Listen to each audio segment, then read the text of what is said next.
Uy, balik pa masuro ulit sa Lodi. Oh. Nakapulot na naman ng wallet sa ilog. Oh. Uy, daming pera. $356. Uy, manika. Oh, ano yan? Sandals. $25. Oh. MP3. Oh, Samsung cellphone.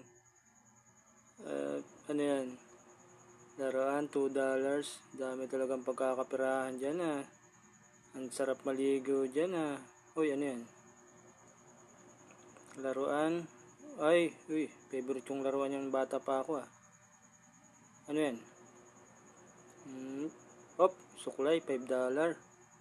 Tapos, dami niya na nakuha oh. Ano yun? Uy, relo. Jackpot. Mukhang mamahalin pa ata. Uy,